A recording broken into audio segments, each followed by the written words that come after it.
Hi everyone, it's Niamh here and welcome to my art journaling channel.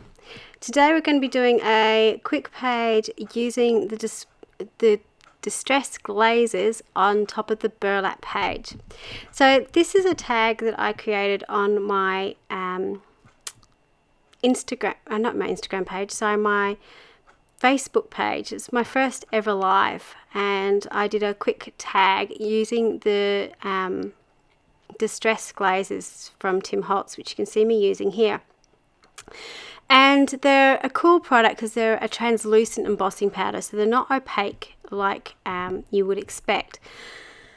And as I was playing with them, I thought, I wonder how they'd go on different surfaces. Now, I've embossed in papers before. I have embossed on fabric before, but I've never actually embossed on something that was open weave.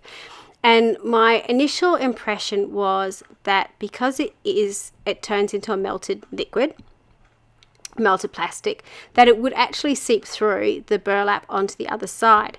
But it doesn't, and it's a great way to add color to your burlap, and it actually doesn't go through the other side. I think a little bit later on I actually flip through and you can kind of see how it comes through on the other side. So I thought it would be a great way to do a background for my tag. Now, I have to be very upfront with you here. This is not my favorite page in my journal by any stretch of the imagination. I really don't like it, but it was a different technique, and I think you can do stuff in your art journal. The whole point is to experiment and try different techniques. The thing I found with this is I can emboss in my, particularly on my burlap pages, and I'm going to get some really cool things, and it's not going to come through to the other side. So it's something that I can play with in future. The other thing that I'm using on this page is a new release from Ranger Ink, is this embossing dabber. So instead of just using my embossing ink pad through the stencil, which you can do, you can actually just dab it on, and it's just a little bit more precise when you're doing it with stencils. You can also see I'm very, very generous with how I pour on my embossing powder, and I find this a lot easier if you actually pour more embossing powder on than you need, because it coats the ink straight away, and it means it's not going to dry out. You've got the powder exactly where you want it to do. It also gives you enough time that you can actually ink up a few places like I've done here and get the embossing powder all done at once and heat it up. Now, one thing I will say to you is it is important to put something behind your burlap. Like I've just got a thin piece of MDF or a thin cutting board you could use, and I've also got some silicone paper. If you're Australian, Glad Bake, I'm not sure what the equivalent of that is in other countries. I find that's really good. It's great release paper. It doesn't, if you get embossing powder on it, it doesn't stick to it. So I keep using my tag on this page because I've got some of these embossed leaves on the tag already, and what I wanted to do was actually create the background that those leaves were continuing off the tag. I think one of the reasons I really struggle with this page is I really don't use tags very often.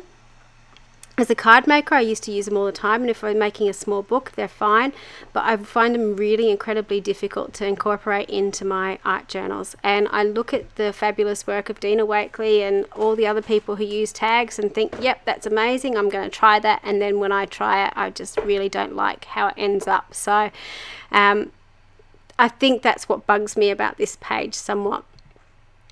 Plus the fact it just wasn't looking finished to me, and I think again that's probably my problem with white space, the fact the whole page wasn't used up with stuff, so I need to go in and fill it up. So I found these bird chipboards, and I thought I'd have a go at using the distress glazes on these as well, just for something different. So I'm just putting on the dauber, pouring it on, and you can see here embossing is how I actually came to stamping in the first place. I was, I think I must have been about 11 years old, and went into a craft shop.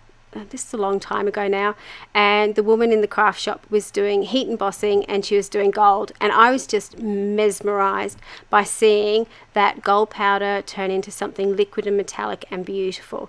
And my mother is very, very encouraging, probably to her detriment now with with how much craft stuff I've got and how much I begged her for stuff as I was growing up.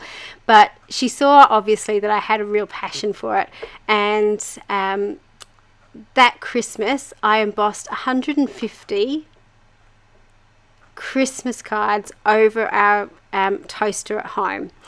And very, very luckily, Mum decided that maybe buying me a heat gun for my Christmas present would be a good idea, so the toaster didn't have to get used when I was making cards, which is, you know, how I ended up where I am today, how I've sort of ended up with a passion for embossing and doing all that sort of stuff. So that's a bit of my background. There you go. Once I finished gluing the chipboard down, I used Dina Wakley's ultra thick gel to glue those two pieces down onto the board. The gel medium holds quite sturdy things down like metals and so on, so if you're gluing chipboard, particularly on the burlap, I wasn't sure what the best way to glue it down was, so I chose to use the ultra thick, and that's worked really, really well. So this is the finished page. As I said, it's not my favorite, but it's an interesting technique, and I will certainly try and do some embossing on the burlap before, and it was interesting how it didn't go through to the other page. So I hope that inspires you to have a bit of a play with embossing powders in your journal, and until next time, bye for now.